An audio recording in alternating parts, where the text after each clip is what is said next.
Aldın urmatın cayına koyup, anın sıyırmatın cayına koyup, andan dua alsanız, mümkün oşonun şafaat algan insanların katarında biz de şafaat alıp beyişe girip yeteriz inşallah. Oşon üçün aksakal durmataş gerek oluşar ya. Emi bizden Kırgız'ın makallarını karasanız, uluğunu urmatta o jönünde mintegen makallar var. Öte köp makallar. Bular emneden çıkan eken, bir otavuz be. Hayattan çıkan, hadisten çıkan, alımdardın sözlerinden çıkan. Kırgız hiç kaçan makalların jönden alıp algan emez. Osman'dan alıp algan emez. Balkim aytып atam. Kırgız'ın saltı bu din de otam. Kırgız'ın elemez. Bu Orta Aziyanın saltı din. Emne üçün Orta Aziya dindi salt menen bizge düşündürüp koydu. Oşol gana başka nese жоқ деп atабыз. Анан ушундай bir аксакалдардын, ушундай bir урматтуу инсандардын, аларды кылган амалдарын bir жаманга чыгарсак, кылган амалдарын аларга таан жеткизип, алардын аркасынан сүйлөсөк, Кудай сактасын. Науду билла, Аллах жүзүнө ара кылсын андай нерсе. Себеп көрүп атабыз да. Бул аксакалдарыбыз о бекеринен бул даражага жетпейт. Бул аксакалдарыбыз кечеде Союз малындагыларды уктукпу? Канча кыйналышты ал мезгилде. Фуркаттагы bunu buga чейин да айтып айтпадыкпы? Фуркаттагы Молда Умаралы Дамла деген биздин устазыбыз болот. Ошол Умаралы Дамланын bir сөзү бар. Умаралы Дамла айтат: "Аксакалды чал дебегин, чал дегенин 4 буттуу мал дегенин" дейт. Аксакалдын урматы ушунча, керек болсо чал деген сөздү дагы ага айтпагын дейт. Чал деген сөз дагы аксакалга урматсыздык болуп эсептелине деп караңыз.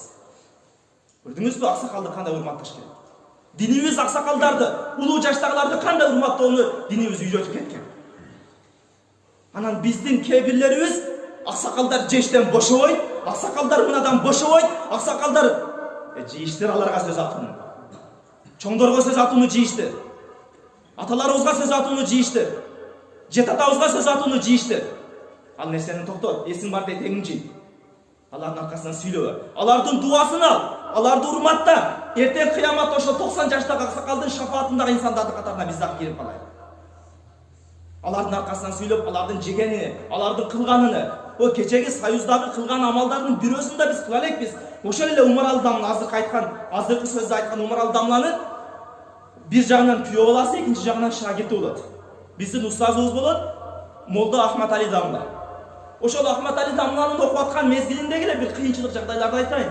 Ошол Дамла Умаралы Дамланын алдында окуп атканыбызда дейт, дайым бизди билесиздер, кече алар окуп аткан мезгилде военный тармак бүт бардыгы СССРге карайт эле, динги кысым бар эле, жакшы эле деңгээлде. Ошол мезгилде биз сабак кылабыз дейт. Военныйлар келип атат дегенде эле, сен булар башкалар келип атат дегенде эле, дароо качат элек. Анан кайра алар кетти дегенде, кайра Дамланын үйүнө келет элек, дагы окуй берет элек дейт. Ошентип качып жүрүп сабак алганбыз дейт. Мен bir күн дейт, канча bir жыртык тапчыган бар эле, андагы тигип бигип деп жип байлап ошентип жүрүп, зорго кийип жүрөт элем дейт. Ошо Ахматали Дамла устазыбыздын сөзү. Зорго тигип бигип, зорго кийип жүрөт элем дейт. Анан bir күн жаңы bir бут кийим алдым. Жаңы бут кийим алып, ошол эми кийип bir күн да боло элек эле, ошол жаңы эле бут кийимим дейт. Зорго ошол бут кийимге жетишип, сүйүнүп, ошону кийип, ошол жерде сабак кылып жүрсөм, bir маалда военныйлар келип дагы жанагы окуган жерди басып алат экен деп дагы ошол кабар жетти. Анан кайра качтык дейт. Качып кетип атып, мен камыштар алып кетипмин. Ошол жерде баткак бар экен, бут кийим баткактан арасына кирип кетти, ошол үйдөн өтүп кетти. Ошон менен кайра келип бая бут кийим таппай калдым дейт. Ошондой бир кыйынчылык менен илгеркилер окуган.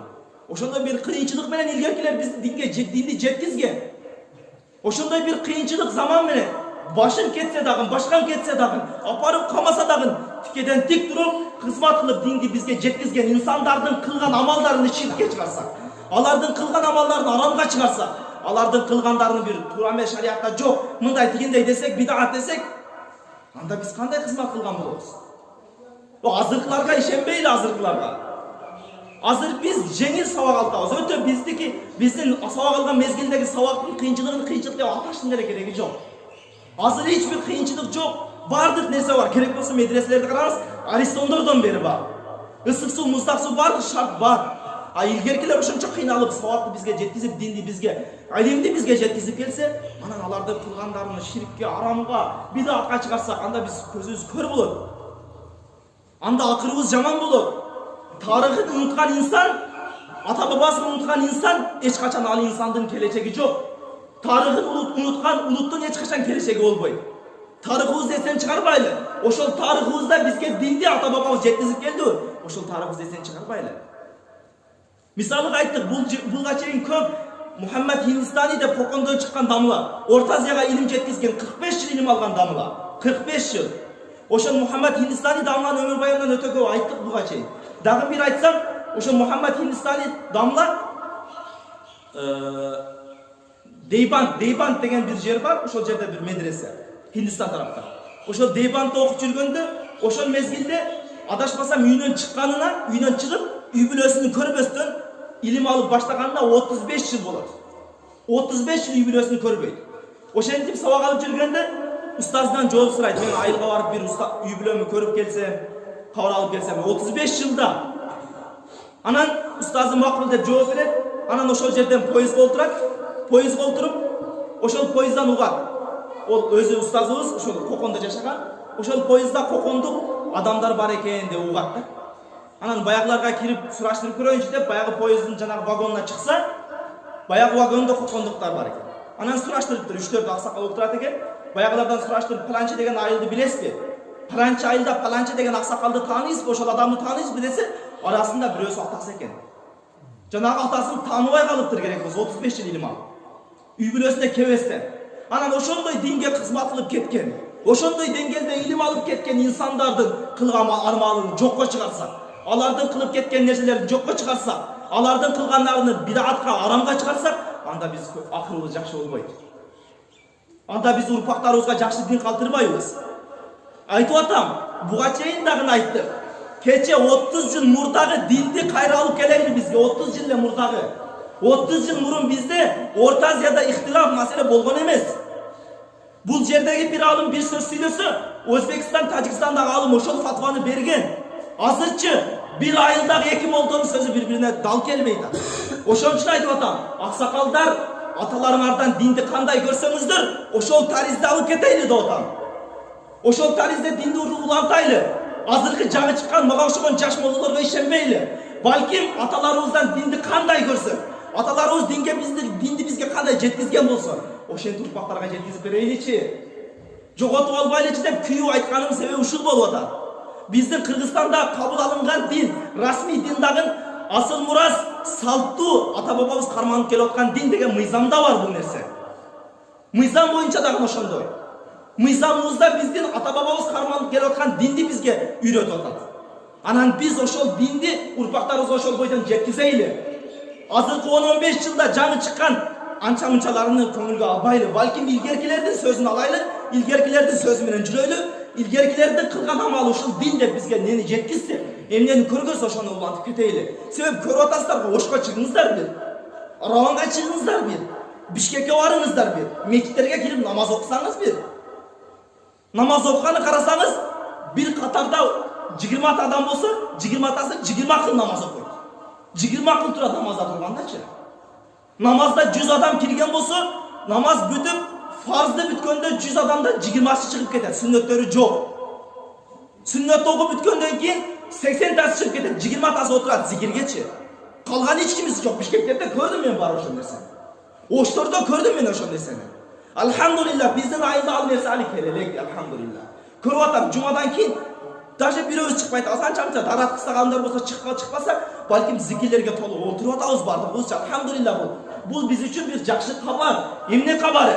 Салттуу ата-бабабыз карманып келип аткан динди улантып кетип атканыбыздын белгиси. Иншалла. Ошол нерсени ошол бойдон алып кетейли. Ушул 3 зикирдин убактыбыз да болуп калды. Ушул 3 зикирдин пайдасын айтайын ошон менен намаз баштасак. Бул 3 зикир эмне үчүн кылынат бул зикирлер? Мисалы намаздан кийин 30 жол тасбих тартабыз, андан кийин дуа кылабыз, андан кийин Кур'ан окуп дуа кылабыз, андан кийин салават айтып дагы дуа кылабыз.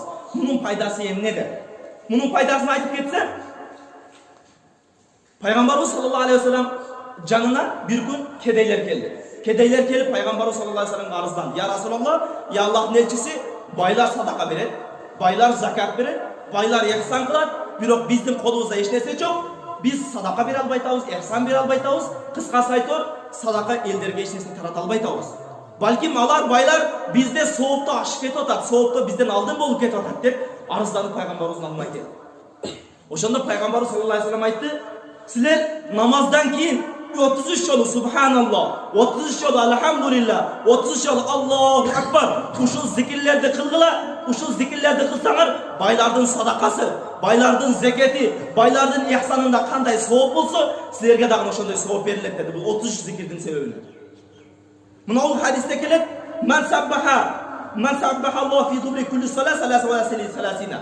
Кайсы бир инсан ар бир намаздын аркасында 33 жолу Subhanallah, 33 жолу Elhamdülillah, 33 жолу Allahu Akbar деп айтып, 33 канча болот? 99. Ва qala tamamel mi'a, жана ошону 100гө жеткизип коюу максатында акырында мынау зикирди айтса, биз бардыгыбыз айтабыз буну. Өзүбүз билбейбиз, бирок бардыгыбыз айтабыз. Кайсы зикир? La ilaha illallah wahdahu la sharika la, lahul mulku wa lahul hamd wa huwa ala kulli shay'in qadir деген ушул зикирди 100-чүсү кылып ушул зикирди айта турган болсо, анда анын күнөөлөрү кечилет. Wa in kana zabadil bahr, эгер ошол күнөөлөрү деңиздин үстүндөгү көөгүнчө көп болсо дагы дейт. Деңиздин бетинде көөгү канчалык көп болсо, ошондой күнөөсү көп болсо дагы анын күнөөлөрү кечилет деди. Көрдүңүзбү? 33 жолдан 3 жолу Subhanallah, Elhamdülillah, Allahu Akbar'dın fazileti, andan keyinki жанагы bir zikirimizin fazileti kançam. Bu çok şeyden kelgen emeske. Andan keyin dua kılawız. Allahumma taqabbal minna hadihi salat ve la tadrib biha wujuhana. Ya Allah'ım uşul namazımızı kabul kıl. Uşul namazımızı kıyamatta yüzüzgө urula turgan, yüzüzgө kaytarıp namazın kabul bolbodu degen namazlardan kılbagın dep dua kılawız arkasına. Bu duamız ne için? Namazımızın kabul bolusuna Kudayga tazarru, Kudayga canlıp jalbaru, özümüzün bendeligimizni kabul alu, Kudayдын улуу экендигini kabul alu. Andan keyin albatta kabırda жаткан атабызды, kabırda жаткан апабызды, kabırda жаткан туугандарыбызды унутуп койбостон, аларга дагы Кур'ан окуйбуз, аларга дагы Кур'андын соолун багыштайбыз. Man qara'a surata Yasin inda kulli juma, fi kulli juma. Kayсы bir insan ата-энесине арнап ар жума күнүндө Yasin сүрөсүн окуна турган болсо, Yasin сүрөсүн окуй турган болсо, анда анын ата-энесинин дагы, анын дагы күнөөлөрү кечилет деген хадистер бар. Ар бир жумада биз ар бир жума эмес, балким ар бир намаздын аркасынан окуйбуз бул нерсени. Ар бир намаздын аркасынан сүрө окуп, Кур'ан окуп, ата бабабызды унутуп койбойбуз, тарыхыбызды унутуп койбойбуз. Кимден келгенибиз, ким бизге динди жеткизгенин унутуп койбойбуз. Андан кийин пайгамбарыбызга салават айтабыз. Салаваттын фазилети эмне? Ма мин дуаин илля байнаху ва байналлах хижаб.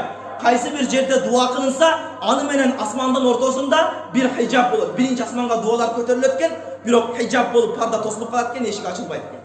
Анан качан пайгамбарыбызга салават айтылат, асман эшиктери ачылат, анан дуа чыкырат экен. Бул дуалардын 3 зикирдин пайдасы ушул. Мындан сырткары салтыбыздагы бар амалдардын көбүнүн пайдасы көп. Хадистерден, аяттардан алынган. Просто бизди жанагы вахабилер, жанагы салафиттер, жанагы бузуку диндеги бузук акыйдадагылар биздин айлыбызды, биздин жерибизди булгап койбосун. Ал нерсени бизге киргизбегенге аракет кылайлы. Балким жанадагы кайталап айтам. Ата бабабыздан динди кантип көрүп келген болсок, кандай динди үйрөнгөн болсок, ошол таризде, ошол жол менен урпактарга жеткирип берүү сиз менен биздин милдетибиз. Ошол милдетибизди бекем кармайлы, урпактарыбызга жанагыдай вахабизм, салафизм аралашкан диндерди жеткизбейли, балким салттуу пайгамбарыбыз кама анзалаллах, Кудай Таала кандай түшүргөн болсо ошондой таризде урпактарыбызга бардыгыбыз динди жеткизип берели. Ошого Кудай Таала бардыгыбыз тавфик кылган болсун. Роббана тaqabbal minna innaka antas samiul alim. Жараткан Аллах биринчиден ушул айтылган маселелерди амал кылып, жашоону бардыгыбызга насип кылгын я Роббал аламин. Ya Rabbal Alamin, ешкимиздин тилибизге, ешкимиздин жүрөгүбүзгө, аталарыбызга, чоң аталарыбызга, устаздарыбызга болгон бир хасад, коралбастык, жаларга болгон жаман ойлорду биздин жүрөгүбүздөн алып салгын я Rabbal Alamin. Алардын аркасынан сүйлөгөндөргө өзүң хидаят, тура жол бергин я Rabbal Alamin. Алардын кылгандарды жок дегендерге, алардын кылгандарын бидаат дегендерди өзүң тура жолго баштагын я Rabbal Alamin. Бизге пайгамбар алейхиссалам, андан кийинки алымдар, ата бабабыз бизге кандай динди жеткизип келсе, ошондой таризде урпактарыбызга, неберелерибизге, балдарыбызга динди жеткизип берүүнү бизге насип кылгын. Роббана тaqabbal minna innaka antas samiul alim bi rahmatika ya Allah.